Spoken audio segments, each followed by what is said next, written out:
There's an innocence that comes with childhood. It's something that our parents tried the hardest to protect.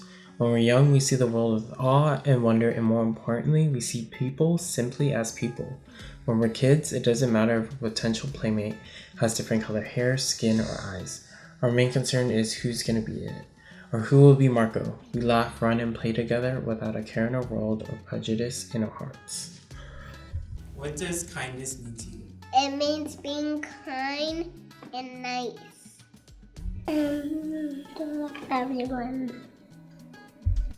How would you feel if someone said something mean to you?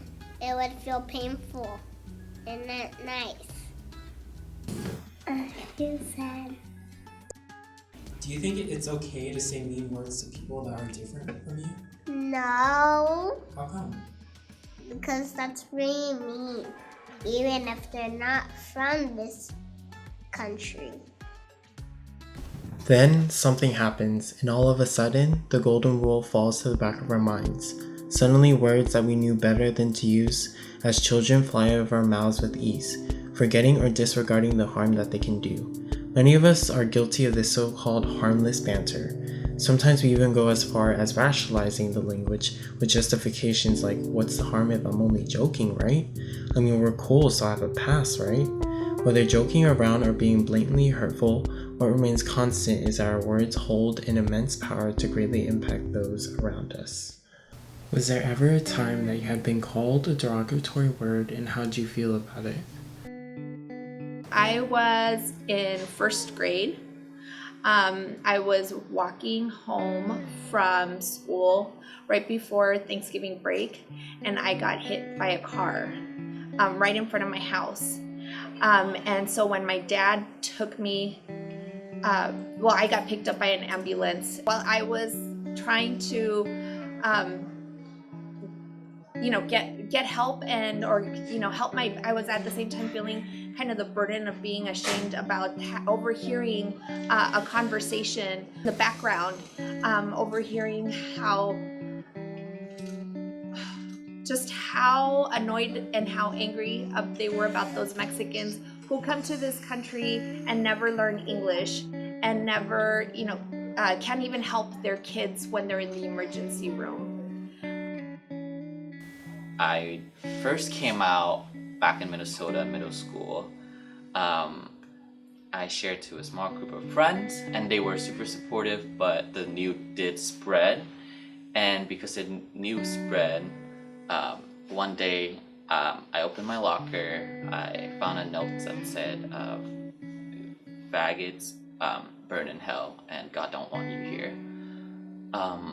And at that moment, because of that, I started to hate myself a lot, and I started to hate whoever got out there that sent that message to me. In elementary school, I had this group of friends, and we were playing on the handball courts, and I remember all of them were speaking Spanish because it was a primarily Hispanic school, and they were all speaking Spanish, and I heard the N-word being said in Spanish, and I knew that they were talking about me because I was the only African American girl there.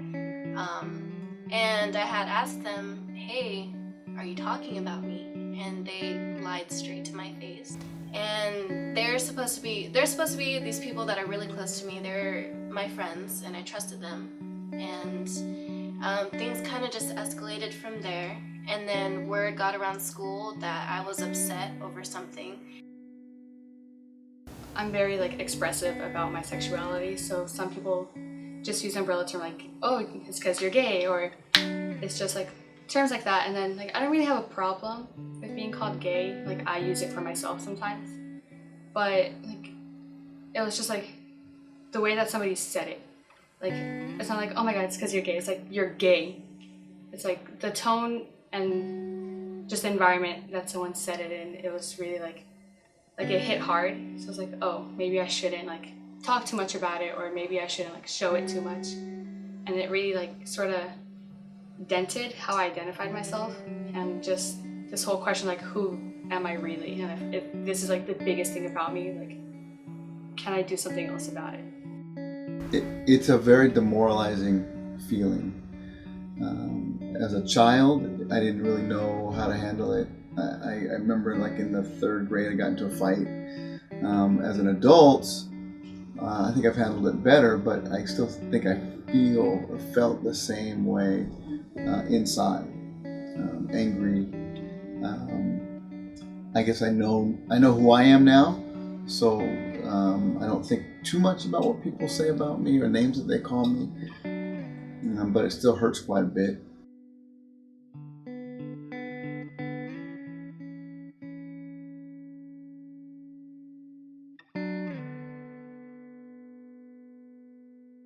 Have you ever stepped in to stand up for someone when hurtful words are being used, and why do you think it's important to do so? Yes, of course I've stepped in. When I hear students using derogatory language in class or in the hallway, I usually step in and say something about it. It's not just that words, like using gay or retard as a derogatory word or using the N-word at people. It's not just that those words are offensive to some people and might hurt their feelings. These words have a history of hate, and if you're saying these words, like you're saying that these people are lesser. When I see it happening in class or in school, I know I have to step in, because it's not just that it's offensive, it's wrong for people to be associated with that history of hate.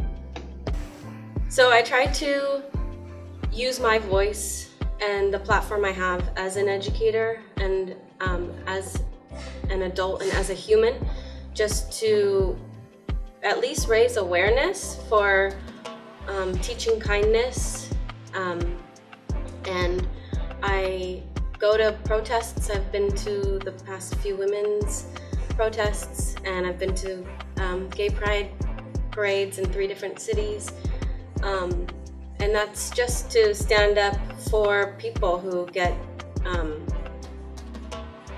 oppressed in one way, shape, or form. It's always important to be an ally. While I was at college, I studied under Elie Wiesel a few times, and one of his famous things is saying that you can't be neutral, you have to take sides. And the reason for that is when you see people being oppressed or people being hurt by others, if you ignore it, you're as bad as the oppressors. So in any case where you see that happening, you have to be an upstander, you have to stand in.